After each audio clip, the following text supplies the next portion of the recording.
अस्सलाम वालेकुम। Programme face to face के साथ मैं हूं कोमल सलीम। नाज़रीन, कहते हैं जिसने एक इंसान की जान बचाई गोया उसने पूरी इंसानियत की जान बचाई। पंजाब में रेस्क्यू सर्विस जब शुरू की गई तो बेपनाह चैलेंजेस थे, मगर गुजरते वक्त के साथ साथ ये सर्विसेज जनूबी एशिया की लीडिंग सर्विस जो है वो बन चुकी है। रेस्क्यू 1122 जदीद सहूलियात से आरास्ता है और हर गुजरते दिन के साथ साथ उसकी कारकर्दगी में बेहतरी आ रही है। आज हमारे साथ रिजवान नसीर साहब, सेक्रेटरी एमरजेंसी सर्विसेज पंजाब मौजूद हैं। इनके तजर्बे की बिना पर रेस्क्यू सर्विसेज दिन ब दिन बेहतरी की जानिब गामजन है। आज इनसे तफसीली बात करेंगे और जानने की कोशिश करेंगे कि बैरून मुमालिक और मुल्की सर्विसेज में कितना फ़र्क है और बेहतरी का सफ़र कहाँ तक जारी है। अस्सलाम वालेकुम। वालेकुम अस्सलाम। रिजवान साहब, सबसे पहले तो बहुत शुक्रिया आज अपना कीमती वक्त हमें देने का। अच्छा, जानना चाहेंगे सबसे पहले कि रेस्क्यू 1122 जो है वो उसका दायरा कार क्या है और कौन कौन सी सर्विसेज जो है ये इदारा दे रहा है? जी, 2004 से पहले अगर आप देखें तो कोई ऐसा मुल्क में निज़ाम नहीं था, यानी खुदा ना खास्ता आपके साथ कोई हादसा हो जाता था तो आप बेबसी के आलम में थे कि कौन सा नंबर डायल करूं, कौन आएगा। और उससे भी ज्यादा अफसोस की बात यह थी कि जिस वक्त आप मुसीबत में थे उस वक्त कोई मदद नहीं करता था, और जैसे ही आपका इंतकाल हो जाता था कोई फलाई इदारे की गाड़ी आ जाती थी और मैयत ले जाने के लिए, और उस वक्त ट्रैफिक भी रुक जाती थी। एक जिंदा कौम वो होती है जो कि लोगों की जिंदगियां बचाने के लिए, उनकी मदद करने के लिए हर वक्त एक तैयार होते हैं। और सो हमने जहाँ पे एक इस इमरजेंसी सर्विस की बात की तो हर किसी ने कहा जी ये तो मुमकिन ही नहीं, नामुमकिन बात है, हो ही नहीं सकता। अल्लाह का शुक्र है कि हमने 14 एम्बुलेंस से लाहौर शहर से आगाज़ किया। आज रेस्क्यू 1122 एक पूरे जनूबी एशिया में पहली सर्विस है जिसको अक़वाम मुत्तहिदा से इंसराग से सर्टिफिकेशन मिली है, जो कि पूरे पाकिस्तान के लिए एक एजाज़ है। और पिछले साल हमें एशिया पैसिफिक रीजन की क़यादत भी मिली। तो ये बहुत बड़ा एजाज की बात है, क्योंकि आपने 2005 के ज़ल्ज़ले में देखा होगा कि टोटल एक बेबसी का आलम था, कोई हेल्प करने वाला नहीं था, बाहर से टीमें आ रही थी और हमारे पास कुछ नहीं था। आज हमने इस यूएन सर्टिफिकेशन की वजह से नेक्स्ट डे टर्की थे और हमने जाके तुर्किया की भी मदद की, वहां पे 15 लोग हमने जिंदा निकाल लिए, और इसी तरह से हमने कोई 150 के करीब उनकी जो बिल्डिंग्स है उनको सर्च किया। तो आज ये एक चेंज है जो कि कुछ ना होने से अगर आपकी कमिटमेंट हो, क्योंकि तो किस तरीके से आप अचीव कर सकते हैं। बिकॉज हर कोई, जब हम शुरू कर रहे थे तो ये कहता डॉक्टर साहब ये अमेरिका यूरोप की बातें ना करें, यहाँ पे हो नहीं सकता। ये रेस्क्यू 911 या रेस्क्यू 999 ये वाले वहीं के कॉन्सेप्ट्स हैं, यहाँ पे नहीं हो सकते। लेकिन इस इमरजेंसी नंबर को इंट्रोड्यूस करना, और ये भी आज मॉडर्न इमरजेंसी नंबर है 911। लोगों का अक्सर अभी तक 911 उस जमाने में आए थे जब डायल फोन थे, और आज हमारे चूंकि सारे गवर्नमेंट के ऑफिशियल एक्सचेंजेस 9 से शुरू होते हैं तो 911 मुमकिन नहीं है। ये पहले दो हिस्से हैं, और यूरोप में भी, अब चूंकि यूरोप बाद में बना और कॉम्बाइन, और उसमें भी 112 इज द EU का नंबर है, यूरोपियन यूनियन का। तो इमरजेंसी नंबर 112 है। तो यही 1122 चूंकि पहले दो हिस्से हैं, पाकिस्तान टेलीकम्युनिकेशन अथॉरिटी ने इसको इमरजेंसी नंबर बनाया, और आज पूरे पाकिस्तान में एक ही इमरजेंसी नंबर होता है, कोई और मल्टीपल नहीं हो सकते कि एक सूबे से आप दूसरे सूबे में जाएं, उधर इमरजेंसी हो जाए तो आप नंबर पूछ रहे हो। तो ये आपका आज इमरजेंसी नंबर है जो कि पाकिस्तान टेलीकम्युनिकेशन अथॉरिटी ने दिया है। आप इस नंबर पर डायल करते हैं तो हमने पहले सिर्फ एज एन एम्बुलेंस सर्विस शुरू किया, लेकिन जब ज़ल्ज़ला आ गया हमने देखा कि टोटल बेबसी थी। तो ज़ल्ज़ले के बाद हमने 1 साल बाद पहली सर्च एंड रेस्क्यू टीम बनाई, और आज हमारी पहली सर्च एंड रेस्क्यू टीम है जो कि अक़वाम मुत्तहिदा से रजिस्टर्ड है। हमारी जो इमरजेंसी सर्विसेज एकेडमी की टीम है, और यही एकेडमी ना सिर्फ आज पंजाब में तो सर्विस पूरे तहसील की सतह तक तोसी हो गई, अब टाउन्स पे भी वज़ीर आला पंजाब ने इसको अप्रूव कर दिया है ताकि वहां पे भी एक्सपेंशन हो जाए। इवन दूर दराज इलाकों के लिए जहाँ पे सर्विसेज नहीं पहुंचती थी या स्पेशलाइज्ड हेल्थ केयर नहीं थी, वहाँ पे एयर एम्बुलेंस सर्विस भी शुरू कर दी गई। तो ये सारा का सारा प्रोसेस जो है वहाँ पे एम्बुलेंस सर्विस, फिर ये हमारी कोलैप्स सर्च एंड रेस्क्यू के लिए वो टीमें शुरू बनी जो UN से सर्टिफाइड है। फिर उसके बाद आपने देखा फायर सर्विस के बुरे हालात थे, तो हम उस पर पहुंच जाते थे, तो आगे से फायर सर्विस नहीं आती थी, तो हम अब लोगों की बेबसी देखते हुए बड़ा आसान था, हम कहते हैं हम नहीं करते। आज हमने उसके ऊपर भी रिस्पॉन्ड किया और एक जदीद फायर सर्विस बनाई, और 2010 में उसका दायरा कार पूरे पंजाब में जो है फैलाया गया, और उसके अंदर जो है सारे जिलों में, तो उसके अब तक 2,70,000 फायर इंसिडेंट्स पे हमने बर वक्त रिस्पॉन्स करके और पेशा वाराना फायर फाइटिंग के बदौलत अब तक हम 700 अरब से ज्यादा के नुकसान बचा चुके हैं। हालिया आपको याद होगा फी सेंटर में आग लगी, बहुत बड़ी आग थी, एकदम वो पहले दूसरे तीसरे फ्लोर पे थ्रू द डक्ट्स फैल गई, और अगर बेसमेंट में टाइमली रिस्पॉन्ड ना होता, ब्रीदिंग अपरेटस पहन के, और उस तरह से पूरा शायद फी सेंटर जल जाता। सो आज ये चेंज है जो कि आज आया है बिकॉज ऑफ दिस।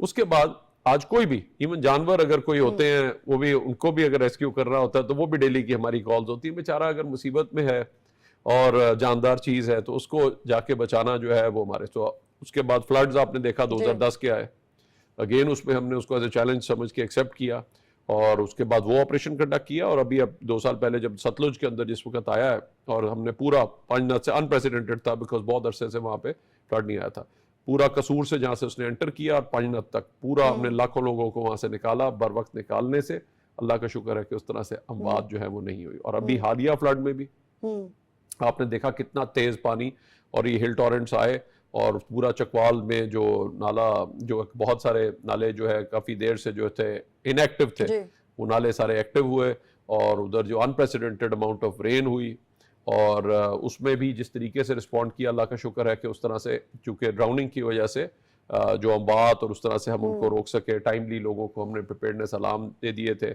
हमारी कम्युनिटी इमरजेंसी रिस्पांस टीम्स हैं हर यूनियन काउंसिल की सतह पे, तो ये एक बहुत बड़ी, और उनको अर्ली वार्निंग्स और वहाँ से निकालने के साथ जिला इंतजामिया के साथ मिलकर एक इमरजेंसी सर्विसेज का मरबूत निज़ाम बना है पंजाब में, अल्लाह का शुक्र है। अल्लाह ताला से दुआ है कि इंशाल्लाह अब ये खैबर पख्तूनख्वा में भी सही तरह से चले, उनको भी हमने ट्रेन किया है। इसी तरह हमने ट्रेन करके सिंध में लोग भेजे हैं, अभी हमारे हालिया 300 लोग सिंध के हमने ट्रेन करके अभी और मजीद भेजे हैं।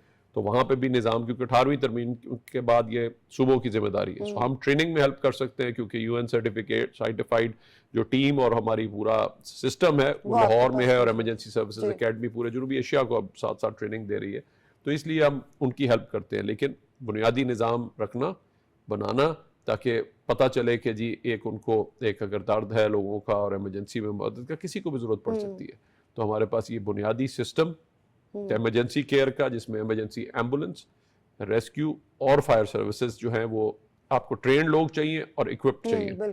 लेकिन अगर इक्विपमेंट होगा और ट्रेनिंग नहीं होगी और निज़ाम नहीं होगा तो तब वो चलेगा नहीं, तो इक्विपमेंट वो फिर बेकार हो जाता है। सो नो डाउट फ्लाई इदारे अपना काम कर रहे हैं बाद में मैयतें उठाने का, शिफ्ट करने का, जो बड़ा एक इम्पॉर्टेंट चीज़ है कि डेड बॉडी को भी रिस्पेक्ट और वो दिया जाए। लेकिन ये जो जिंदगी बचाने का अमल है, इसमें आपको ट्रेंड इमरजेंसी सर्विसेज चाहिए, तरबियत याफ्ता अमला, वो हम दे रहे हैं। आगे आपने अब सिस्टम बनाना है, कानून सिस्टम, और उसके आपको लोग चाहिए जिन्होंने इस सिस्टम को आगे चलाना है और मौसर अंदाज से चलाना है, ताकि हमने जिस तरह से आज 1,70,00,000 लोगों को रेस्क्यू किया है और उसमें 7 से 8 मिनट का अपना रिस्पॉन्स टाइम बरकरार रखा है, ये अचीवमेंट है। और डेली बेसिस के ऊपर अगर 7 से 8,000 कॉल्स पे हम रिस्पॉन्ड करते हैं और मिटिगेट करते हैं। इसी तरह जब रश बढ़ गया और गुंजानबाद इलाकों में जो हुआ सारा, हम पहले तो उस वक्त हमें वहां पे जाने में प्रॉब्लम हो रही थी, तो लंदन और इस्तांबुल के मॉडल के ऊपर मोटर बाइक सर्विस, हमारी मोटर बाइक रेस्क्यू सर्विस, उस वक्त शहबाज शरीफ साहब ने उस वक्त वहां पे, अच्छा, और इस सर्विस को स्टार्ट में बहुत क्रिटिसाइज भी किया गया जी, था। सबने क्रिटिसाइज, ये चलेगा नहीं, ये नहीं, हर एक जगह पे हमें बहुत क्रिटिसिज्म मिला। बड़ा यहाँ पे ना काम कोई नया शुरू करना जो है ना बहुत बड़ा काम है, तो इसलिए वो आप जो है ना, इसलिए कोई डर के मारे कोई रिस्क लेता ही नहीं, शुरू नहीं करता। अल्लाह ताला से दुआ की, अल्लाह ताला जब हमने लोगों की मुसीबत देखी तो हमने कहा ये हमारी मुसीबत है, हम इसके लिए करेंगे ताकि लोगों को एहसास तहफ़्फ़ुज़ दे सके। तो आज वो सी मोटर बाइक रेस्क्यू सर्विस ने आज 35 लाख से ज्यादा लोगों को रेस्क्यू किया है और शहरों में अपना औसत रिस्पांस टाइम 4 मिनट बरकरार रखा है, जो कि बैनुल-अक़वामी सतह पे भी एक अचीवमेंट है। अच्छा रिजवान साहब, अगर मौजूदा मानसून और कुदरती आफात के हवाले से बात करें तो इस वक्त सबसे ज्यादा रिस्पांस जो है रेस्क्यू 1122 का, वो किस शहर में और किस जगह पे जो है वो रहा है? जी, ये बड़ा आपका इंपॉर्टेंट सवाल है। इसके मैं समझता हूँ इसको 3 मराइल में अगर डिवाइड कर लिया जाए तो ज्यादा अप्रोप्रिएट और मौजू होगा। पहला मरला है जहां पे फ्लड्स आ रहे हैं, हमारे अर्बन फ्लडिंग जिसको हम कहते हैं, वो है शहरों में। हमने शहरों को, मैं समझता हूँ जहां पे हुकूमत नई सड़कें बनाती है, सारे निज़ाम बनाती है, तो बहुत सारे लोग उसको जंगल बनाने में कोई कसर नहीं छोड़ते। किस तरह से बनाते हैं कि जितना अपना कूड़ा घर साफ करते हैं उसके बाद उन्हीं नालियों में फेंक देते हैं। नालियां तो ब्लॉक हुई होती हैं बेचारी, उसके बाद वहां से पानी का जब खराज नहीं होगा और अपनी साइडें जब घर बनाते हैं तो साइडें ऊंची कर देते हैं। अगले साल क्या होगा, जब बारिश होगी तो सारा पानी जो है आपकी सड़क पे खड़ा हो जाएगा, सड़क टूट जाएगी। सो ये जो अर्बन फ्लडिंग का फिनोमेना है वो है, अभी नालों की सफाई होती है, बड़े नालों की तो सफाई हो जाती है, बट छोटी नालियों की तो सफाई करना इज ऑलमोस्ट बहुत मुश्किल का। तो आपका नाले साफ हो गए, अब जब वो पानी आता है वो 3-4 घंटे उसने लेने हैं अपने वहां से निकलने में, तो उस वक्त आपने इसको हम अर्बन फ्लडिंग का फिनोमेना जिस वक्त कहते हैं, क्योंकि जब अनप्रेसिडेंटेड इतनी अमाउंट ऑफ रेन सडनली कुछ घंटों में पड़ जाए और उसमें जो है वो जिस तरह से अभी आपने हालिया देखा चकवाल में हुई, रावलपिंडी में हुई, नाला लई वगैरह सारा अफेक्ट हुए, तो उसके बाद उसने पूरा जाके झेलम में उसका असर आया। तो वहाँ पे तेज तेज वाटर में भी हमारे लोगों ने जो है सारा फॉर्म किया और लोगों को निकाला। तो ये एक पहला है अर्बन फ्लडिंग का फिनोमेना जो शहरों में नजर आएगा। इस दौरान मेरी लोगों से अपील सिर्फ 2-3 चीजों पे होगी। सबसे पहले छतें गिरी हैं। अब छतें चाहे गरीब शख्स भी हो, इतना तो वो कर सकता है कि अपनी छत पे जाके चेक कर ले कि पानी का निकास का सिस्टम है। हाँ, ये लोगों की भी बड़ी रिस्पॉन्सिबिलिटी ठीक है ना, है अब कि वो हुकूमत के लिए तो अपने नामुमकिन आसपास बात है कि हर स्पेशली छत पे छतों चढ़ के पर जाके वो बिल्कुल नजर देखेगी। रखें। जी, तो वो चेक कर लें। अगर अंदर से समझते हैं कि वो थोड़ा सा सेफ नहीं है तो उस वक्त उसके नीचे ना रहें। फिर जो आपने बाहर पेरिफेरीज में थोड़ा सा मारा है बाड़े, जहां पे ये इन्होंने अपने जानवर वगैरह स्टोर किए होते हैं नीचे, उसको भी चेक कर लें, बिकॉज वो उनके ऊपर भी गिरने के हम वाकयात देख रहे हैं। और तीसरी चीज अगर है, थोड़ा सा शोरिंग कर लें, उसको सिक्योर कर लें, जो भी उसको ठीक करना है, मुरम्मत उसकी हो सकती है। आप खुद अपनी मदद, आपके तहत भी बहुत सारी मदद जो है वो वहां पे आप कर सकते हैं, तो वो अपनी कर लें। अब उसमें अगर आप देखिए तो 370 के करीब वाकयात हुए, उसमें 600 से ज्यादा लोगों को हमने रेस्क्यू कर लिया, निकाल लिया। बर वक्त रिस्पॉन्स और फॉरन डेब्री रिमूवल और ट्रेनिंग की वजह से उनको निकाल लिया गया। सिर्फ 81 उसमें डेथ्स जो आई हैं, 81 आप सोचें तो हमारी 120 में से 81 के करीब जो डेथ्स हैं वो ये स्ट्रक्चर कोलैप्स और घर गिरने के वाकयात से। तो मेरी लोगों से अपील होगी कि नंबर 1 इस चीज की एहतियात करें। दूसरी जो चीज देखने में आई वो 62 के करीब हमारे वाकयात हैं जिनमें ट्रैफिक हादसा हुए। तो जब वो मोटरसाइकिल वाले बाहर निकले और सड़क स्लिपरी है, तो उसमें जिस तरह आप वैसे चला रहे होते हैं वैसे भी एहतियात करें, बिकॉज हर 1 मिनट पे एक हादसा हो रहा है। सो अगर आपने खास तौर पे जब आप अगर कोई बहुत जरूरी नहीं है, तेज बारिश हो रही, ना निकले बाहर थोड़ी देर के लिए, थोड़ी देर अच्छा, स्पेशली अब तो जो है वो अलग से रोड कर दी गई है मोटर बाइक्स की। उसके अलावा भी हम देखते हैं जब भी बाइक्स देखते हैं एक जगह पे बना दिया आपने मखसूस। बल्कि मैं आपसे लोगों से आज अपील ये भी लेकिन उस लाइन में भी कोई नहीं चल रहा होता। सबसे बड़ी चीज जो आप कर सकते हैं अगर आपने बचना है, अब रास्ते हैं 2। एक है आप सेफली घर पहुंच सकते हैं, और एक है कि आपने अगर जल्दी अस्पताल पहुंचना है या कब्रिस्तान जाना है, तो उसके लिए सिर्फ आपने एक काम करना है, अपनी स्पीड को तेज रखें जी।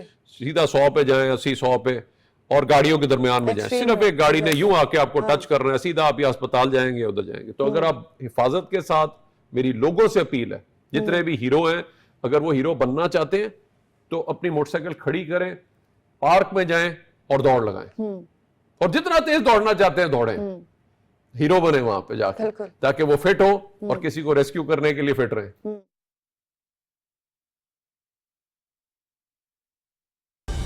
दुरुस्त हर वक्त बर वक्त।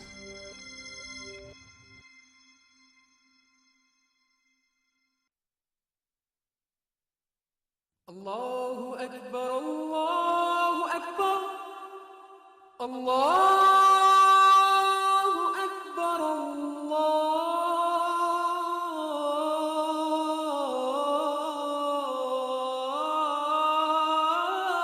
अल्लाहु अकबर। अशहदु अल्ला इलाहा इल्लल्लाह,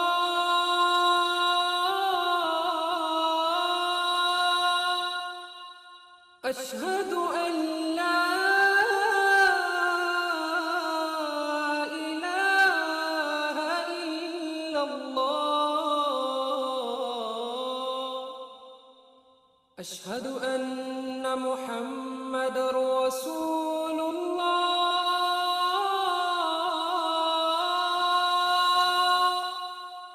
अशहदु अन्ना मुहम्मदर रसूलुल्लाह।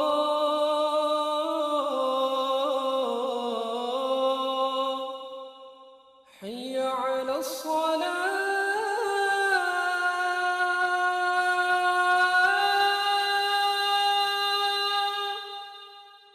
हय्य अला अस्सलाह,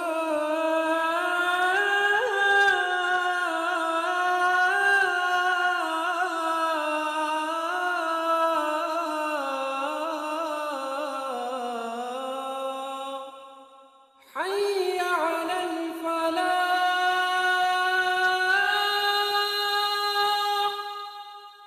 हय्य अलल फलाह।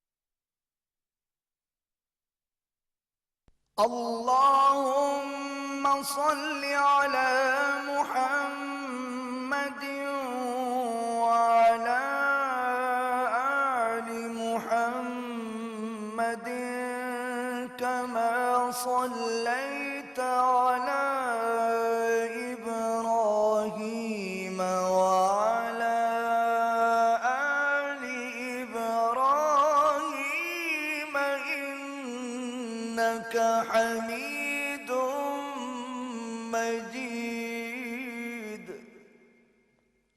अल्लाहुम्मा बारिक अला मुहम्मद व अला आलि मुहम्मद कमा बारकता अला इब्राहीम व अला आलि इब्राहीम इन्नका हमीदुम मजीद। दुरुस्त हर वक्त बर वक्त।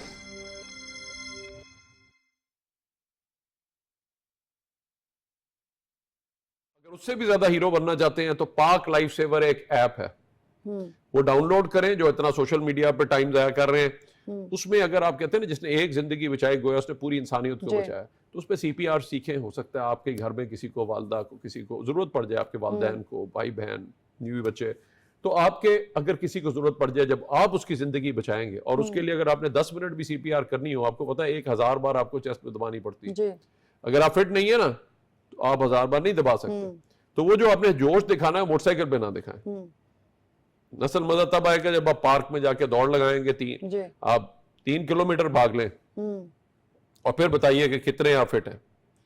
वो तो मोटरसाइकिल के ऊपर आप जितना तेज चलाएंगे उसका अंजाम जो है वो यही। और खास तौर पे जब रोड स्लिपरी है तो फिर सिर्फ एक छोटा सा ऐसे होना है और आपने स्लिप होना है और सीधा अस्पताल जाना है। तो ये दूसरा है 62। तीसरा इलेक्ट्रिक्यूशन के वाकयात जी। हैं जिसमें लोगों को बिजली लगती है। सो खंभों से और इन चीजों से दूर रहें। और ये जो लोग जो खास तौर पर ट्रेवल कर रहे हैं, मेरी उनसे ये भी अपील होगी कि जिस वक्त आप देखते हैं कि इलाका है जिसमें पानी खड़ा है, वहां पे हो सकता है किसी ने गटर खोला हो ताकि पानी निकल जाए जल्दी, तो अगर आप वहां पे जा रहे हैं थोड़ा सा लंबा रास्ता ले लें। आप उसी में से गुजरने की कोशिश करते हैं, आपको नहीं पता आगे कितनी डेप्थ है, और उसमें फिर जो है वो उसमें जाके अगर आप फंस जाते हैं, ठीक है, रेस्क्यू टीमें आपको रेस्क्यू करने के लिए मौजूद हैं, बट अपनी जिंदगियों को खतरे में मत डालें। तो ये फिर गिरने से जो है वो एहतियात करें कि अगर आप गिर भी सकते हैं तो फॉल स्लिपरी हो। इसी तरह जो 20-21 के करीब बच्चे मुख्तलिफ वहाँ पे तालाबों में पानी खड़ा हो जाता है, उसमें जाके नहाना शुरू कर देते हैं। तो 20-21 अल्लाह का शुक्र है कि हमारे उस तरह डूबने के वाकयात जो ये हिल टॉरेंट्स उनमें नहीं हुए, जो बर वक्त वहाँ से जो है वो एरियाज को काफी क्लियर करा लिया गया। बट ये कुछ बच्चे इधर उधर जो पानी खड़ा हो जाता है उसमें नहाते हुए पॉन्ड्स में, वो हमें डूबने के कुछ वाकयात मिले। 4 के करीब हमें वाकयात ऐसे हुए जहाँ पे आसमानी बिजली जो है वो गिरी और उसके बाद वहां पे डेथ हुई। तो लोग बाहर जो फिर रहे हैं या फार्म में या खेतों में काम कर रहे हैं, वो इस वक्त एहतियात करें, वहां से उससे निकल जाएं। तो ये हमारे चंद जो इमरजेंसीज हैं, अगर इस पे एहतियात कर लें। और खुसूसी तौर पे मेरा अगेन बार बार पैगाम एक होगा, अपनी अपनी छतें चेक कर लीजिए। रात को बारिश होती है जिस वक्त आप सो रहे होते हैं और उसी वक्त छत गिरती है, तो इसलिए खुसूसी तौर पे इस वक्त जो है वो एहतियात करें ताकि आप महफूज रहें। तो ये सबसे ज्यादा जरूरी है। अच्छा, स्पेशली इस सीजन में अगर हम बात करें तो ड्यूटीज भी कुछ स्पेशली शेड्यूल की जाती हैं, तो ड्यूटीज किस तरह से दी जाती हैं, फिर ऑपरेशंस का जो है वो क्या मैकेनिज्म होता है? जी, हम तो 24 घंटे, दिन हो चाहे रात, आंधी हो चाहे तूफान ज़लज़ला हो, चाहे रेस्क्यू सर्विस ने तो एक्टिव रहना है, वरना इमरजेंसी होगी तो उस वक्त अवेलेबल नहीं होंगे तो कौन मदद करेगा। तो इसलिए हमारा इमरजेंसी स्टाफ तो हर वक्त, लेकिन खुसूसी तौर पे इस वक्त कोड रेड डिक्लेयर कर दिया। नॉर्मली वो लोग 8 घंटे की शिफ्ट में काम कर रहे होते हैं, तो उस वक्त जब कोड रेड होता है तो फिर उनकी सारे स्टेशन पे मूव कर जाते हैं, सारे इमरजेंसी ड्यूटीज पे आ जाते हैं। और जो नेबरिंग हमारे अजला हैं उसके अंदर भी हम इमरजेंसी डिक्लेयर कर देते हैं, तो वहाँ की फिर 24 घंटे शिफ्ट जो है वो स्टेशन पे आ जाते हैं। और 1 या 2 शिफ्टों को फिर हम जो ज़िला ज़्यादा अफेक्टेड है वहाँ पे हम उन रिसोर्सेज को मूव कर देते हैं। तो जो उसके करीबी वाले अजला हैं सबसे पहले वो रिस्पॉन्स देते हैं, और फिर जो हमारा नॉन फ्लड हिट डिस्ट्रिक्ट्स हैं वहाँ से हम जो है रिसोर्सेज को मूव करके उन जगह पे ले जाते हैं ताकि वसाइल का बेहतरीन इस्तेमाल करते हुए कम से कम वसाइल से हम बेहतरीन नताइज ले सकें। सो ये आई थिंक हमारे लिए एक उस वक्त चैलेंज होता है, और उस सूरत हाल में जो है हम इन चीज़ों को इफेक्टिवली करते हैं। दूसरा, वज़ीर आला पंजाब की हिदायत पे 1 नहीं 2 नहीं, इस बार 3 प्रिपेयर्डनेस एक्सरसाइजेज भी पहले होती हैं। उसमें आपस में डिपार्टमेंट्स की कोऑर्डिनेशन चेक हो जाती है। ज़िला इंतज़ामिया ने जहाँ तक बहुत इंक्रोचमेंट्स पे आपने देखा होगा, इस बार एक तारीख साज इंक्रोचमेंट्स के ऊपर एक पूरी मूवमेंट चली, उसकी वजह से जो जो हमारे नालों पे भी इंक्रोचमेंट्स हो गई हुई थी, दूसरी जगहों पे भी इंक्रोचमेंट्स हो गई हुई थी, उनको रिमूव किया गया। उसकी वजह से इस बार बहुत बेहतर रिस्पॉन्स रहा हमारा नाला लई में भी। और सो ये एक बहुत बड़ा जो था वो चीज़ रहा, अगर ना हुई होती तो बहुत ज़्यादा नुकसान होता। अच्छा, तो पहले ही तैयारियां शुरू कर दी जाती हैं पीडीएमए के साथ मिलकर और बाकी इदारों के साथ मिलकर? जी, हमारा ये भी बड़ा मौसर निज़ाम है कि हमारे पास जो है वो हमारा जिस वक्त अलर्ट आता है, हमें मैट डिपार्टमेंट जो है वो अलर्ट जो है वो इशू कर देता है, और जिस वक्त हमें पता है 15 जून से पहले पहले ये सारी तैयारियां जो है मुकम्मल हो जाती हैं। ये हमारा डिजास्टर मैनेजमेंट प्लान्स पूरे जो हैं वो उनके ऊपर इम्प्लीमेंट करते हुए उनको इम्प्लीमेंट कर देते हैं। इसी तरह अगर कोई इक्विपमेंट की हमें ज़रूरत होती है, वो हमें पीडीएमए जो है वो प्रोक्योर करके ख़रीद के हमें दे देता है, जिस तरह किश्तियाँ चाहिए या कुछ और इनके लिए। दूसरी चीज़ जो है, पीडीएमए के पास हमारा बड़ा एक मौसर निज़ाम है। आपको पता है हमारा रेवेन्यू का बड़ा पुराना एक सिस्टम है, जिसमें पटवार सारा जो रेवेन्यू का स्टाफ है उसको एक एक चीज़ के बारे में पता है, एक एक लैंड के बारे में पता है, और वहाँ से लैंड से भी कुछ टैक्सेस इकट्ठे होते हैं। ठीक है। तो पीडीएमए ने और ये जो हमारा रेवेन्यू डिपार्टमेंट है, इसने पूरा एक मैपिंग कर ली हुई है कि जी कहाँ पे हमारी फसलें हैं, कहाँ पे घर हैं, कहाँ पे क्या है।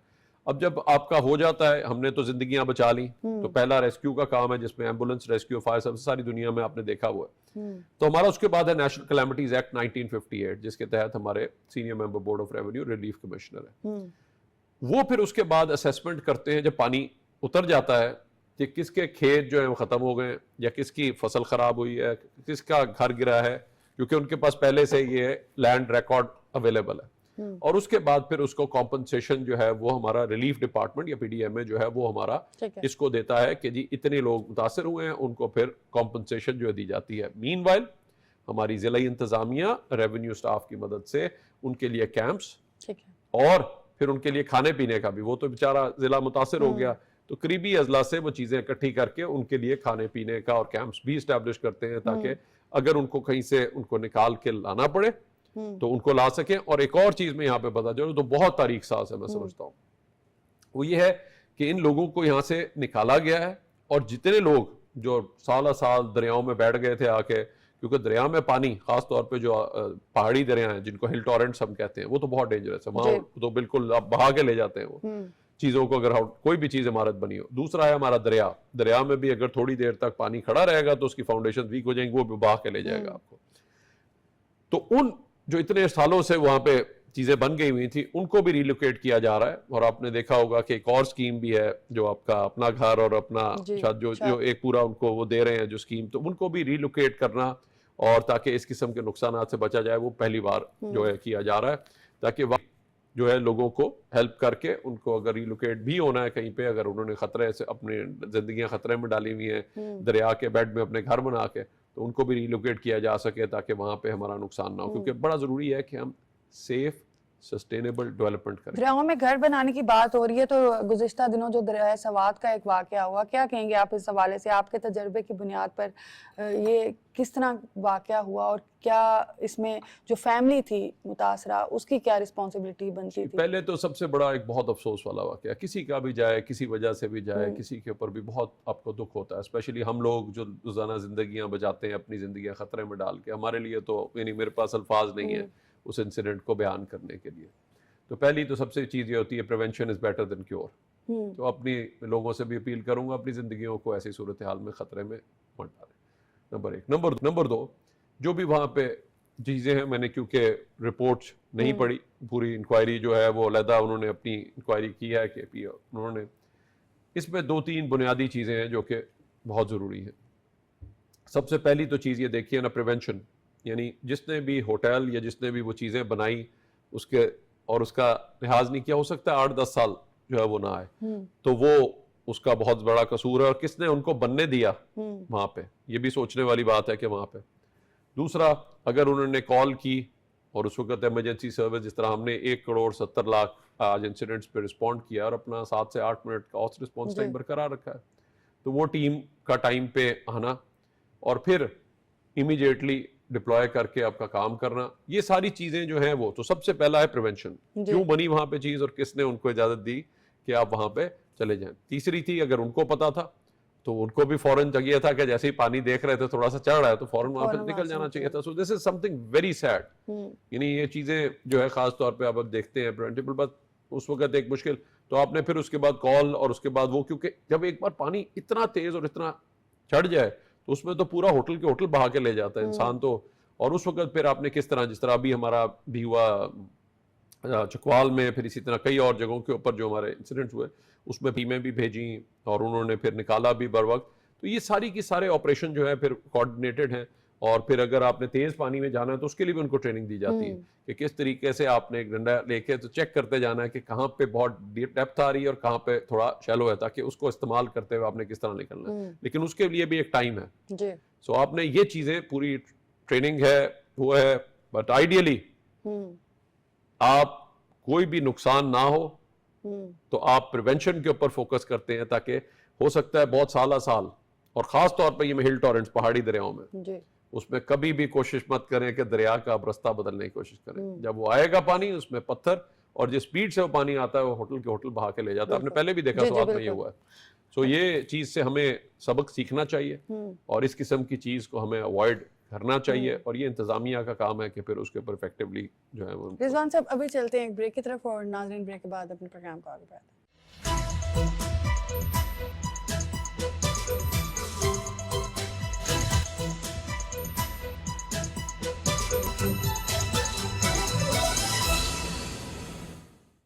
कसम उस वक्त की मार्का हक यौम आजादी पर पीटीवी के ज़ेरे तमाम मिली नगमों का मुकाबला 14 अगस्त को 14 लाख रुपए नग जीतने का शानदार मौका। अगर आपके नगमों में मार्का हक का जोश और आजादी की महक है तो अपने बेहतरीन मिली नगमों के वीडियोस 5 अगस्त तक हमें भेजें। मुंतखब मिली नगमे 1 अगस्त से 14 अगस्त तक पीटीवी पर नशर किए जाएंगे।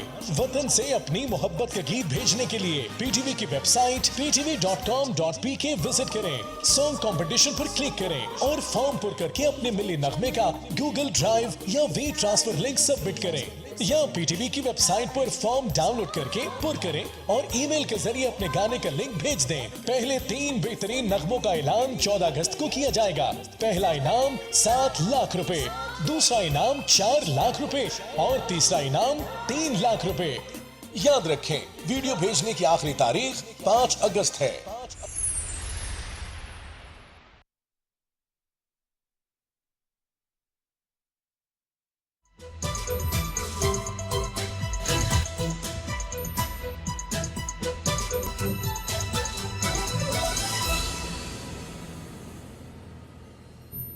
वेलकम बैक नाजरीन। बात हम कर रहे हैं रेस्क्यू 112 किस तरह से कुदरती आफात और हादसात के मौके पर जो है वो लोगों को जो है वो महफूज रखता है। रिजवान साहब हमारे साथ मौजूद हैं। अच्छा रिजवान साहब, रेस्क्यू 1122 की जानिब से तमाम यूनियन काउंसिल्स में 5000 से ज़्यादा कम्युनिटी एमरजेंसी रिस्पॉन्स टीम्स जो हैं वो कायम की गई हैं। इस हवाले से ज़रा तफसीलात बताइए। जी, जहाँ पे आज हमने जहाँ पे भी अब कोई बड़ा सानिया होता है ना या बड़ी इमरजेंसी होती है तो वहाँ पे सिर्फ इमरजेंसी सर्विसेज काफ़ी नहीं होती। वहाँ पे कम्युनिटी अगर आपके साथ ट्रेंड होगी, जिस तरह जापान का एक एक्सेलेंट मॉडल है, उसमें वो हर बंदे को शख्स को कोशिश करते हैं ट्रेनिंग दे। उसी लाइंस के ऊपर हमारी आज कोशिश है कि हर जो बच्चा ग्रेजुएट करे वो ट्रेंड हो। तो हमने इसीलिए कॉलेजेस, यूनिवर्सिटीज़ और कम्युनिटीज़ की सतह पे हमने कर दिया। अब 3 लेवल हैं।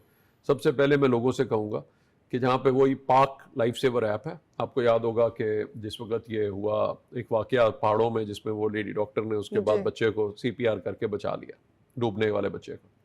तो वहाँ पे से एक हुआ, वज़ीर आज़म साहब ने कहा कि जी इसको जो है हमें एक प्रोग्राम शुरू करो। वहाँ से पाक लाइफ सेवर प्रोग्राम का जो है बाकायदा आगाज़ हुआ। आज चाहे कहीं पे भी हो, किसी सूबे से, आप वो पाक लाइफ सेवर ऐप पे जाके उसको डाउनलोड कर सकते हैं। आपको वो वीडियो के ज़रिए बहुत आसान छोटी सी चीज़ है वो आपको सिखा देंगे। आप उसको तकिया के ऊपर चेस्ट को दबाना प्रैक्टिस करें, थोड़ा सा सख्त तकिया लेके। इसी तरह अगर ब्लीडिंग कंट्रोल है, ये 2 मेन वजूहत है जिससे मेजॉरिटी डेथ होती है। अगर हादसा या आपके साथ सानिया हुआ है तो उसमें ब्लीडिंग की वजह से आपकी डेथ होगी, खून ज़्यादा बहने की वजह से। और दूसरा है कि अगर आपका दिल बंद हो गया तो और 4 मिनट में आप फौरन नहीं शुरू करते तो 10 मिनट के बाद ब्रेन डैमेज शुरू हो चुका होता है। सो आपका शुरू हो गया और उसके बाद फिर जो है आपका तो वो बढ़ता चला जाता है। तो इसलिए आपके पास विंडो बड़ी थोड़ी है, तो जितनी देर में भी आप किसी को कॉल करेंगे वो आएगा तो फौरन आप उसकी छाती दबाना शुरू कर दें, मसनूई सांस वगैरह पे टाइम ना ज़ाया करें। आप सीधा छाती दबाना शुरू कर दें 2 से 2.5 इंच और उसको फिर आराम से वापस आने दें, फिर 2 से 2.5 इंच। और ये तकरीबन आपने अमल 1 मिनट में 100 बार से ज़्यादा करना है, 100 से 120 बार। सो आप सोचिए कि उसके लिए और सीधा हाथ रखेंगे और अपना बॉडी का वेट यूज़ करेंगे, बिकॉज अगर आप पुशअप्स निकालने की कोशिश करेंगे बड़ी जल्दी थक जाएंगे। तो इसलिए इसके लिए वो ट्रेनिंग लें और अपने करीबी रेस्क्यू स्टेशन पे अगर चले जाएं, जो कि अब हर टाउन की सतह पे गवर्नमेंट ने इनको एक्सपैंड किया है, वज़ीर आला पंजाब ने जहाँ पे भी टाउन्स में भी नहीं था वहाँ पे भी सिस्टम को इस्टेब्लिश किया, तो अपने करीबी स्टेशन पे जाके आपका वो टेस्ट लेंगे और उसके बाद आपको सर्टिफिकेट भी इशू होगा। तो इस जिंदगी बचाने के मिशन में आप हमारा साथ दे सकते हैं। अगला लेवल है, इससे ज़्यादा आप हेल्प करना चाहते हैं, आप एक रेस्क्यू स्काउट बन जाए, उसकी इसी से ट्रेनिंग आगे चलती है। उसमें फिर आपको और प्रिवेंशन पे बताया जाता है, किस तरह से मिलकर हम अपने इलाके को बेहतर बना सकते हैं, साफ बना सकते हैं, सरसब्ज़ शादाब बना सकते हैं, किस तरह लोगों की ज़िंदगियां बचा सकते हैं। अच्छा रिजवान साहब, इमरजेंसी सर्विसेज एकेडमी के हवाले से थोड़ी बात करेंगे। इस हवाले से बताइएगा कि कौन कौन से कोर्सेज जो हैं इस वक्त वहाँ पे चल रहे हैं और कितने वहाँ पे जो स्टूडेंट्स हैं इस वक्त वो कोर्सेज सीख रहे हैं, और इस जो कोर्सेज हैं उनके टेन्योर कितना होता है? जी, हम पहले तो एक ट्रेंड पैरामेडिक लेते हैं जिसने पैरामेडिकल कोई डिप्लोमा किया हो, ठीक है, फिर उसको हम ट्रेन करते हैं एज एन EMT। दूसरी तरफ हमने कोई अगर उसने ये टेफ्टा या उसका डिप्लोमा किया हुआ है या सब इंजीनियरिंग जिसको हम कहते हैं, वो उसने की हुई है डिप्लोमा ऑफ एसोसिएट इंजीनियरिंग, वो लेते हैं, वो हम as a fire rescue train करते हैं। बिकॉज उसका मकसद सिर्फ ये नहीं कि उसने रेस्क्यू करना है, हमारा ज़्यादा मकसद ये है उनको हम ट्रेन करें कि एमरजेंसीज यानी सेफ सस्टेनेबल डेवलपमेंट हो, बिल्डिंग सेफ डिज़ाइंड हो, बिल्डिंग्स के अंदर हम फायर ड्रिल्स करा सकें, तो वो एक प्रिवेंशन के कल्चर और सेफ्टी के कल्चर को प्रमोट करें, जहाँ पे हमारा सिक्योरिटी बहुत अच्छा, हमारे पाक अफवाज है, पुलिस है, ये सारे लोगों ने बड़ा इफेक्टिवली आज सिक्योरिटी को, अल्लाह का शुक्र है कि उसको लुक आफ्टर कर रहे हैं। साथ ही सेफ्टी भी बड़ी इंपॉर्टेंट है, क्योंकि शायद इतने लोग किसी भी क्राइम में नहीं, क्राइम के कुछ लोग होते हैं जो थोड़े से लोगों की डेथ होती है जो सुबह इन्वॉल्व होते हैं, लेकिन हर 1 मिनट पे और 600 के करीब लोग डेली बेसिस के ऊपर माजूर हो रहे हैं ट्रैफिक हादसा की वजह से। इसी तरह से फायर के इंसिडेंट्स हैं, इसी तरह। तो सेफ्टी हमारा एक बहुत बड़ा कंसर्न बन गया हुआ है और हमें इनके ऊपर फोकस करके इनको प्रिवेंट करना। तो हम इसलिए सब इंजीनियर्स लेते हैं ताकि वो हमारे साथ यानी वो जो जिंदगियां बचा रहे हैं वो डेटा आ रहा है और उसी डेटा की बेसिस के ऊपर प्लानिंग करके हमारे साथ इंजीनियर्स भी मिलकर तो हम एक प्रिवेंशन की स्ट्रेटेजी को बना सकें। तो इनके लिए अकॉर्डिंगली ट्रेनिंग दी जाती है एकेडमी में। अकेडमी में हमारी ये पूरे जनूबी एशिया के लिए एक मॉडल है हमारी एकेडमी, इमरजेंसी सर्विसेज एकेडमी। उसने अब तक सार्क का भी चैलेंज होल्ड किया है और पिछले साल एशिया पैसिफिक रीजन की भी क़यादत की। सो वहाँ पे, और ये सिर्फ नहीं, पहले हमने बल्कि एशिया पैसिफिक की जो अक़वाम मुत्तहिदा की एक्सरसाइज है वो भी हमारी इमरजेंसी सर्विसेज एकेडमी में मुनक्कद हुई, जिसमें 23 ममालिक ने जो है 23 कंट्रीज पार्टिसिपेटेड, और न सिर्फ 23 ममालिक ने पार्टिसिपेट किया बल्कि करीबन 270 के करीब डेलीगेट्स थे जो कि आए। बहुत बड़ा लाहौर के लिए एजाज़ था जिस वक्त हमने ये एंड ऑफ अक्टूबर में लास्ट ईयर जो ये इवेंट होल्ड किया। सो वहाँ पे हम उनको एम्बुलेंस, रेस्क्यू, फायर सर्विसेज की ट्रेनिंग दे रहे होते हैं। उसमें स्पेसिफिकली हमारा EMT है, emergency medical technician, fire rescuer है, फिर इसी तरह इमरजेंसी ड्राइविंग की अलग ट्रेनिंग है, मोटर बाइक रेस्क्यूअर्स की अलग ट्रेनिंग है, फ्लड रिस्पांस के लिए बोट्स की मैनेजमेंट की ट्रेनिंग है, फिर ये जो बिल्डिंग्स मुनद्दम हो जाती हैं उसके लिए हम अर्बन सर्च एंड रेस्क्यू की ट्रेनिंग देते हैं अक़वाम मुत्तहिदा के स्टैंडर्ड पे, फिर इसी तरह उनको स्विमिंग की, और इसी तरह फिर हमारे डाइवर्स भी हैं, डाइविंग की भी हम ट्रेनिंग देते हैं। तो ये जितने, फिर हम हाइट रेस्क्यू अपने सबसे टफ जो होती है वो कौन सी ट्रेनिंग होती है? सारी टफ है। हाइट रेस्क्यू इवन आप सोचें, आप देखने में तो बड़ा आसान लगता है CPR, लेकिन मैं आपको चैलेंज देता हूँ, बल्कि आज अगर होता मैं डेमी के ऊपर आपके भी हम CPR कराते ताकि आज हम आपको भी वॉलंटियर के तौर प्रोग्राम में वैसे करने की कोशिश की थी आपके यहाँ। और आपने आज वादा करना है हमसे कि आपने जाके ये ट्रेनिंग करनी है, पाक लाइफ सेवर बनना है, और हमारा जो है वो साथ तक है। अब ये छाती दबाना ही, सिर्फ चेस्ट दबाना, आप सोचे 1 मिनट में आप 100 बार दबा रहे हैं और 10 मिनट में आपने 1000 बार दबानी है। तो अगर आप फिट नहीं है, आप नहीं दबा सकते, फिर आपकी अपनी CPR हो रही होगी 10 मिनट में। अच्छा, अगर हम उसके लिए भी फिटनेस लाजमी है। और सोचे अगर 7वीं 8वीं मंजिल पे आग लग गई है या आपने 2 बिल्डिंगों के दरमियान किसी केबल कार पे आपने किसी को रेस्क्यू करना है, ये सारी की सारी चीजें रिक्वायर लॉट ऑफ अच्छा, और फिटनेस। हमने देखा है कि फीमेल्स भी जो हैं वो इसमें शाना बशाना पार्टिसिपेट कर रही होती हैं रेस्क्यू की जान जी, से। हमारी बहुत सारी फीमेल जो है ऑफिसर्स भी हैं, और उसके साथ साथ ना सिर्फ ऑफिसर्स हैं बल्कि अब हमारे कंट्रोल रूम के अंदर एक फीमेल्स को डेफिनेटली एडवांटेज होता है कि उनकी वॉइस ज़्यादा क्लियर है, बेहतर बात कर लेती हैं, ताकि वो अच्छे तरीके से लोग से बात करके उनको एक्सप्लेन कर सकें और उनकी इमरजेंसी को समझ सकें। और उनको जो है, अब लोगों से मैं ये अपील करूंगा, एक तो हमें बर वक्त कॉल करें और बिला वजह कॉल ना करें। ये नहीं, बिला वजह कॉल्स भी आती हैं। एंटरटेनमेंट नंबर नहीं है। आती ये हैं, बड़ा ऐसा सी- होते हैं जी, incident। हमारे लिए बहुत बड़ा चैलेंज है कि मसलन अगर हमें कोई 7-8 हज़ार इमरजेंसी कॉल्स हैं तो 25-30 हज़ार कॉल्स होती हैं। उनमें से बहुत सारी कॉल जो है खासतौर पे सुबह के वक्त, जिस वक्त फीमेल्स आई थिंक फारिग होती हैं, जब वो काम शाम कर लेती हैं तो उसके बाद कॉल करती हैं, या कभी हमें इस किस्म की भी कॉल आ जाती है कि जी वो एक इमरजेंसी, हमने कहा जी क्या इमरजेंसी है, पूछा तो उन्होंने कहा जी वो बिरयानी बना रही थी, मुझसे सही तरह बन नहीं रही, तो ज़रा मुझे बता दीजिए कि किस तरह से बनानी है। आप प्लीज़, ये एक इमरजेंसी नंबर है, इसको रिस्पेक्ट कीजिए। जब इमरजेंसी हो तो हमें बर वक्त कॉल कीजिए ताकि हम आपकी मदद कर सके, लेकिन बिला वजह इमरजेंसी नंबर पे कॉल ना करें, बिकॉज जब आप इसको मसरूफ रखेंगे और उसकी वजह से किसी की जिंदगी चली जाएगी तो वो याद रखे आप उसके कसूरवार होंगे। तो इसलिए इमरजेंसी नंबर याद रखें, हमें बर वक्त कॉल करें। ये भी याद रखें, सर्विस का नाम 1122 नहीं है, सर्विस का नाम इमरजेंसी सर्विस है या रेस्क्यू सर्विस है, जिसने रेस्क्यू करना होता है, और इमरजेंसी नंबर है 1122। एक दो जगहों पे हुआ हमारे साथ ये भी वाकया, मैं वहां पे गया तो मैंने कहा आपने हमें वो बुलाई नहीं है इमरजेंसी सर्विस 1122। हाँ, कहते हैं जी 1122 सर्विस तो बहुत अच्छी है, पर उनका नंबर मुझे नहीं पता। सो ये मैं कुछ एक दो जगहों पे जाने पे मेरा ये भी इत्तेफाक हुआ, तो जिसपे फिर लोगों से मैं अपील करूंगा कि 1122 से पहले आपको कुछ लगाने की जरूरत नहीं, सिर्फ आप डायल करेंगे तो फौरन जो जिला इमरजेंसी कंट्रोल रूम है उसमें जाके कॉल आपकी लैंड करेगी। उसको आराम से प्रॉपरली एक्सप्लेन करें कि कहाँ हुई है और क्या इमरजेंसी हुई है, ताकि वो आप तक पहुंचे। अगर आप एड्रेस सही तरह एक्सप्लेन नहीं करते तो फिर आप तक पहुंचना उनके लिए बहुत मुश्किल बहुत होगा। मुश्किल है। अच्छा रिजवान साहब, अगर हम ओवरऑल बात करें तो आपको क्या लगता है कि इमरजेंसी सर्विसेज पाकिस्तानी शऊर इसके हवाले से बढ़ाने के लिए और मजीद क्या इकदाम जो हैं वो करने की ज़रूरत है? देखिए, आज अगर हर 1 मिनट पे ट्रैफिक हादसा हो रहा है, मोटर बाइक का नंबर जिस तरह बढ़ रहा है, उनमें 75% मोटरसाइकिल इन्वॉल्व है, और जब हम फ्लड देखते हैं और बारिशें देखते हैं तो ये छतें गिरती हैं। तो आज 2-3 काम हमें करने की जरूरत है।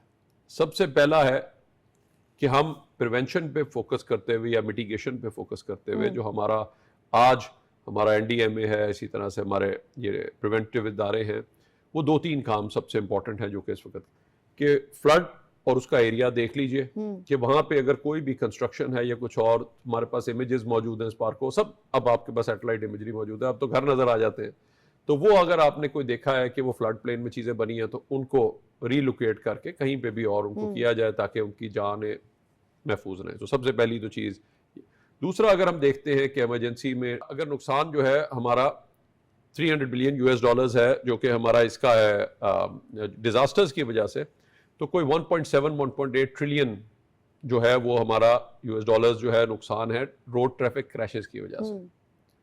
सो जहां पे हमने इनको क्लियर कराना है ताकि लोग महफूज रहें, छतों और उनको चेक करना है ताकि अनप्लैंड कंस्ट्रक्शन कहीं पे भी ना हो, और अगर जो हो वो सेफ हो, सिक्योर हो। उनको ट्रेनिंग मेथड्स हैं मुख्तलिफ कि अगर आपने करनी है, छत बनानी है, तो उसको हैवी ना करें। ये ना करें आप उसकी टीन की डाल लें, किसी और चीज की डाल लें, इतनी हैवी छत ना हो जो आपके ऊपर ही सीधा वो बाले या वो जो है आपने गर्डर्स डाले में वो आपके ऊपर गिरे और उसकी वजह से आपका डेथ हो, जो कि हम अभी इस बारिशों में देख रहे हैं कि स्ट्रक्चर को इतना हैवी फिर ऊपर ना बनाएं कि वो आपको ही खतरे में डाल दे। तो दूसरी है। तीसरा, ये जो हम ट्रैफिक हादसा देखते हैं, हमें उस पर फोकस करने की जरूरत है। जहां पे आज एक निज़ाम था ही नहीं, राइट टू लाइफ नहीं लोगों को मिलती थी इमरजेंसी में, इमरजेंसी एम्बुलेंस रेस्क्यू सर्विसेज जो बुनियादी आज से 60-70 साल पहले बाहर बन गई थी, वो हमारे पास नहीं थी। आज अल्लाह का शुक्र है कि पाकिस्तान में वो निज़ाम मौजूद है, पंजाब में निज़ाम मौजूद है। दुआ है कि पंजाब के बाद बाकी भी उसी म्यार और उसी स्टैंडर्ड पे बाकी सूबे भी तो इसको कर लें। दूसरा, हमारे जो इदारे हैं जिनकी जो जिम्मेदारी वो अपना प्रिवेंशन के ऊपर फोकस करते हुए हम रोड सेफ्टी को इंश्योर कर सके, और ये जो भी हमारी कंस्ट्रक्शन और इन एरियाज के अंदर हुई भी हम उसको महफूज बना सकें। प्लस जो क्लाइमेट चेंज आ रहा है उसके साथ जो हमारा नियमे और बाकी इदारों को जो खास तौर पे काम करने की ज़रूरत है, और इसी तरह फूड सिक्योरिटी, वो है कि हमारा जो पूरा क्लाइमेट चेंज की वजह से क्रॉप पैटर्न दूसरी चीज़ें चेंज हो रही हैं, उसके मुताबिक हम उनको सही गाइडेंस दे सकें ताकि हम फूड सिक्योरिटी को इंश्योर कर सकें। अगर हम ओवरऑल बात करें और रेस्क्यू सर्विसेज की आलमी सतह के हवाले से बात करें और अपने पाकिस्तान की रेस्क्यू 1122 की बात करें, तो आपको क्या लगता है कि इस वक्त हम कहाँ खड़े हैं और मजीद आप कहाँ समझते हैं कि बेहतरी की ज़रूरत है? जी, आई थिंक ये बहुत इंपॉर्टेंट आपने सवाल किया। हमने जब भी कोई चीज़ प्लान की है तो हमने कहा है कि हमें आलमी मेयार इसमें अचीव करना चाहिए, वरना वैसे करने का कोई, तो as a doctor, as a professional, जब मैंने इस चीज़ को देखा और जिस तरह से हम ट्रेनिंग करते हैं तो उसमें भी हमारी कोशिश होती है इंटरनेशनल स्टैंडर्ड्स और सारी चीज़ों के ऊपर करें। तो जब हमने शुरू दिन से यह अहद किया कि हमने देखना है कि इंटरनेशनल स्टैंडर्ड्स क्या हैं और उसको अचीव करना है, तो आज उन इंटरनेशनल स्टैंडर्ड्स को अचीव करने के लिए हमारी अगर एम्बुलेंस सर्विस है तो उसका इल्हाक है with the national ambulance service college of Ireland, और हम यूरोपियन स्टैंडर्ड्स के ऊपर अपने EMTs को ट्रेन करते हैं। इसी तरह fire service was a new challenge for us. Doctor में मेडिकल ट्रेनिंग तो करा सकता था, लेकिन fire and rescue was a new area, और वो भी हमने लोगों की मुसीबत देखते हुए उसको किया। तो हमने जाके स्कॉटलैंड के साथ ट्रेनिंग की, और मैं यहाँ पे बहुत हमारे उस वक्त जो हैं आज हमारे दरमियान नहीं है, लेकिन मैं उनको भी खराज तहसीन पेश करना चाहूँगा जिनकी बगैर ये मुमकिन नहीं था। वो हैं हमारे हंजला मलिक साहब, जो कि उस वक्त मेयर ग्लासगो भी रहे और उसके बाद फिर वो member of the Scottish parliament भी रहे, डिप्टी मेयर थे ग्लासगो के और डेवलपमेंट कमेटी के उनके चेयर थे, और उसके बाद मेंबर स्कॉटिश पार्लियामेंट भी रहे।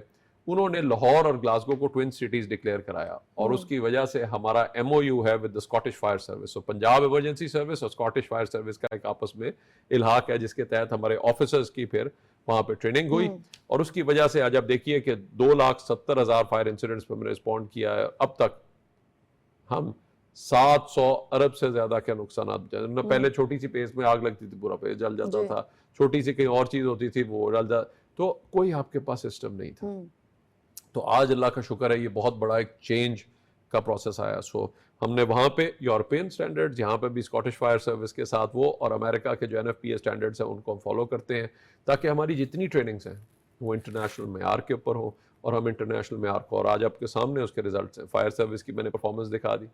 इसी तरह हमारी एम्बुलेंस सर्विस में 1,70,00,000 इंसिडेंट्स पे रिस्पॉन्ड करना 7 से 8 मिनट, ये WHO स्टैंडर्ड्स हैं जिसको हम फॉलो कर रहे हैं। और इसी तरह से मोटर बाइक सर्विस देखें, कहाँ लंदन और इस्तांबुल बाकी जगहों पे चलती है, तो आज उससे भी बेहतर हमारा रिस्पॉन्स टाइम है कि हमने 35 लाख इमरजेंसीज पे रिस्पॉन्ड किया और 4 मिनट का औसत रिस्पॉन्स टाइम बरकरार रखा है। बाकी मेरी लोगों से अपील और लोगों से यही होगी कि दिन हो चाहे रात, आंधी हो चाहे तूफान, जंजिला हो चाहे आग, रेस्क्यूअर्स अपनी जिंदगियां खतरे में डालकर जो है वो आपकी जिंदगियां बचाने के लिए जा रहे होते हैं। तो जैसे ही आप गाड़ी को देखें, रेस्क्यू की गाड़ी को, जब उसका सायरन ऑन है, फौरन उसको रास्ता दें, बिकॉज हो सकता है आपके ही किसी रिश्तेदार को या आपके ही किसी दोस्त को ज़रूरत हो इमरजेंसी के अंदर, ताकि वो आप तक बर वक्त पहुँच सके। इमरजेंसी नंबर पे हमें बर वक्त कॉल करें, लेकिन सिर्फ इमरजेंसी की सूरत में, और उसको रास्ता दें। और इस मिशन के अंदर नहीं, वैसे रास्ता तो लोग देते हैं, लेकिन मैंने अक्सर देखा है लोग कि जब एम्बुलेंस सर्विस जा रही होती है तो पीछे उसके साथ लाइन में जल्दी जाने के लिए निकल जाते हैं। हाँ, वो भी एक ट्रेंड है, लेकिन वो थोड़ा सा अपना डिस्टेंस रखें, बिकॉज उस जल्दी के निकलने में जब एक दूसरे के पीछे जा रहे होते हैं, तेजी में जा रहे होते हैं, एक ब्रेक लगा देता है तो फिर सारे आपस में एक्सीडेंट भी हो जाता है। तो इसलिए एहतियात करें और जो है, लेकिन एम्बुलेंस को डेफिनेटली जो है वो रास्ता दें, या फायर व्हीकल जा रही है उसको रास्ता दें, ताकि वो बर वक्त उस इंसिडेंट तक पहुंच सके और जिंदगी बचा सके। प्लस आप उस एरिया के अंदर बजाय के तमाशबीनों की तरह इकट्ठे हो जाएं, बिकॉज वो भी बड़ा खतरनाक काम है। उसमें सिर्फ आप नहीं होते, उसमें कुछ और भी होते हैं, जो गलत लोग भी होते हैं। तो इसलिए ऐसे एरिया को फिर कॉर्डन ऑफ कर दें, और जो वो लोग अपना काम कर रहे हैं उनको काम करने दें, ताकि वो मौसर अंदाज से जो है वो अपना काम कर सकें बगैर पेरेंट्स के। वरना सम टाइम पहले ही बिल्डिंग मुनद्दम होती है तो ऊपर और लोग चढ़ जाते हैं, तो जो बेचारे नीचे फंसे हुए वो और ज्यादा तज जाएंगे। दूसरा, स्विमिंग सीखें, तैराकी। और लेकिन और जब भी कोई ऐसा इंसिडेंट हो, जब भी आप ऐसे जगहों पे जो आपको वार्निंग दी जाती है कि इस इलाके से निकल जाए, वो पहले निकल जाए। ये ना हो कि लास्ट मोमेंट पे आप कहेंगे इधर नहीं पानी आना, और पानी आ जाए और आप उसमें फंस जाए। अच्छा, स्पेशली रिजवान साहब, ये सैलाब का जो है ये मौसम है, मानसून का मौसम है, तो इस हवाले से जो अवाम आपको देख रहे हैं उनको क्या मैसेज देना चाहेंगे? 3-4 चीजें on the basis of data में कहूंगा कि देखिए, अभी जितनी अमवात हम देख रहे हैं, अगर 120 अमवात हैं तो उसमें से 81-82 जो सारी अमवात हैं वो हैं छतें गिरने की वजह से। तो इस वक्त तक हमारे 370 से ज्यादा वाकयात छतें गिरने के या घर गिरने के हो चुके हैं। तो अपनी अपनी छतों को चेक कर लीजिए। ताकि वो सेफ हैं। ये ना हो कि पानी उस पर खड़ा हो, उसमें वो ज़्यादा लोड हो जाए और उसके बाद वो छत जो है आपके ऊपर Collapse गिर कर जाए, जाए, बिल्कुल। और उसकी वजह से तो सारे वाकयात जितने हो रहे हैं ये तकरीबन ज़्यादातर उसकी वजह से। और उसमें 602 लोगों को हमने रेस्क्यू कर लिया, लेकिन 80 से ज़्यादा 80 से 82 जो हैं वो डेथ्स हुई हैं जो कि रूफ कोलैप्स से हुई हैं। दूसरा ट्रैफिक हादसा, तो जब आपकी बारिश हो रही है तेज़, उसका तो अवॉइड करें, थोड़ी देर रुक जाए। बहुत इमरजेंसी है तो ठीक है जाएं, वो भी एहतियात से बहुत चलाएं, बिकॉज थोड़ी सी आप ब्रेक लगाएंगे आपकी कंट्रोल में नहीं रहती व्हीकल, वो स्लिप कर जाती है, खासतौर पर मोटरसाइकिल तो बिल्कुल स्लिप कर जाएगी। 23 के करीब हमारे वाकयात हुए हैं जिसमें 11 डेथ्स हुई हैं और 15 लोगों को हमने बचा लिया। वो हमारे हैं जिसमें ये बिजली लगने के वाकयात, तो खंबे और ऐसी तारों से, और अगर आपके गीले हैं पैर वगैरह तो स्विचेस से दूर रहें। बेल आपने बजाई, नीचे आपके गीली है, बेल भी गीली है, तो वो फिर आपको करंट लग सकता है। इसी तरह स्लिप करके गिरने के वाकयात हैं, अगर आपका गिराज थोड़ा सा भी स्लोप में है, तो पानी वहाँ पे है, गीला है, तो आप फिर उसमें स्लिप हो सकते हैं। इसी तरह कुछ डूबने के वाकयात हैं, खुसूसी तौर पे बच्चों को अक्सर स्विमिंग नहीं आती, दूसरी चीज़ें नहीं है, और वो तालाब में चले जाते हैं, वहाँ पे कोई पानी इकट्ठा हो गया, उसमें नहाना शुरू कर देते हैं। अब उनको नहीं पता नीचे वो कितना गहरा है, और फिर उसमें बच्चे डूबते हैं। ये जितने डूबने के वाकयात हुए हैं, ये अल्लाह का शुक्र है हमने दरियाओं और इन एरिया से लोगों को बर वक्त निकाल लिया, तो वो सिर्फ 2-4 वाकयात हुए हैं। ये ज़्यादातर हुए हैं जो वहाँ पे बच्चे या कुछ और ऐसे पॉन्ड्स में खेल रहे थे या ऐसे एरियाज के करीब खेल रहे थे, उनको दूर रखें ताकि इस किस्म का वाकयात से वो बच सके। और उसके बाद ये जो ऊपर आपकी कोई आपने सोलर पैनल लगाए हुए हैं या बोर्ड्स लगाए हुए हैं, उनको चेक कर लें कि वो सॉलिड हैं और वो सेफ हैं, ताकि जिस वक्त ये आंधी तूफान आए तो उसमें वो ना गिरे। फिर ये जो बिजली, आसमानी बिजली गिरने के वाकयात हैं, उनसे आप बच सकें, उस वक्त किसी चीज़ के नीचे रहें, किसी भी गीले एरिया में खड़े हैं या गीले दरख्त के नीचे, तो वहाँ पे आपको आप उससे जो है, उससे कुछ लोगों की जो है इंतकाल भी हुए हैं, 4 लोगों की इस तरह डेथ हुई है जो इस बार देखने को मिली है। फिर इसी तरह लैंडस्लाइड एरिया है, मेरा टूरिस्ट के लिए मैसेज होगा कि जिस वक्त बारिश हो रही है उस वक्त ट्रैवल ना करें, एक बार बारिश रुक जाए तो फिर आप एहतियात से चले जाएं, बिकॉज पहाड़ी इलाकों में आपको पता है लैंडस्लाइड्स होती हैं, तो वहाँ पे अपनी जान को ख़तरे में मत डालें, थोड़ा सा ज़रा देख लें वेदर को जब आप ट्रैवल कर रहे हैं, और उस वक्त अपने आप को सेफ एंड सिक्योर रखें ताकि वहाँ पे आपके साथ हो। और जब पानी खड़ा है, आपको नहीं पता वहाँ पे कौन सा गटर खुला है, सो लंबा रास्ता ले लें, जब तक 3-4 घंटे में पानी निकल जाएगा, उस वक्त उस जगह को अवॉइड करें, बिकॉज अगर आप कहीं पे गिर गए या कुछ और, तो फिर उससे बहुत बड़ा नुकसान हो सकता है। तो ये चंद एहतियाती तदाबीर लेके on the basis of evidence और डेटा जो मैंने आपको बताई है, तो इससे आप अपनी ज़िंदगी को महफूज बना सकते हैं, बिकॉज ये अल्लाह ताला की हमारी एक रहमत है। इससे हमारे डैम भरेंगे, हमारा पानी और हमारी सारे एरियाज़ को, तो इसको जो है वो एक रहमत ही रखें अपने लिए, जो है एमरजेंसी ना क्रिएट करें, तो हमारे साथ दें ताकि हम मिलकर इस इफेक्टिवली इसको मैनेज कर सकें। और रास्तों को, जो पानी का रास्ता है, याद रखें, अगर आप पानी ने निकलना है कहीं ना कहीं, चाहे वो आपका घर में वो गटर अगर ब्लॉक हो जाए, वो भी बाहर निकल आता है, तो अगर आप चाहे नालियां होंगी या पहाड़ी जो खास तौर पे दरिया हैं या दूसरे दरिया हैं, उसमें कुछ भी बनाएंगे तो वो सेफ नहीं है।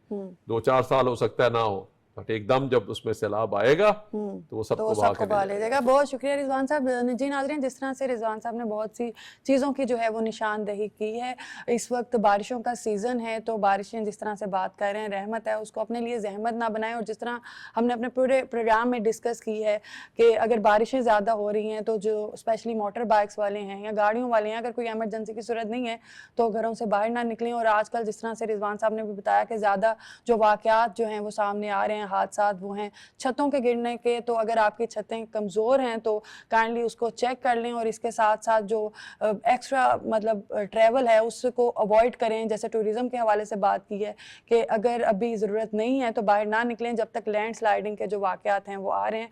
और हुकूमत अपनी जगह काम कर रही है, इदारे भी अपनी जगह काम कर रहे हैं। ज़रूरत है वो इस बात की है कि आवाम में शऊर पैदा होना चाहिए। और ये जो नॉर्मली हम हादसा जो डेली रूटीन के आते हैं, जैसे बाइक्स के हादसा, वो भी डेली रूटीन में बहुत ज़्यादा होते हैं, हर मिनट में एक हादसा जो है रिजवान साहब जिस तरह से बता रहे हैं तो होता है। तो इस सारी सूरत हाल में ज़रूरत इस बात की है कि हमें एक चीज़ जब पता है तो जानबूझ के वो गलती ना करें जो आपके लिए जो है किसी भी मुश्किल का बायस बने, और किसी भी हादसे की सूरत में रेस्क्यू 1122 से फौरी राब्ता करें ताकि फौरी जो है आपको रेस्क्यू आप तक पहुंच सके और कोई भी बड़ा नुकसान होने से बचा जा सके। इसी के साथ कोमल सलीम को दीजिए इजाज़त। अल्लाह हाफ़िज़।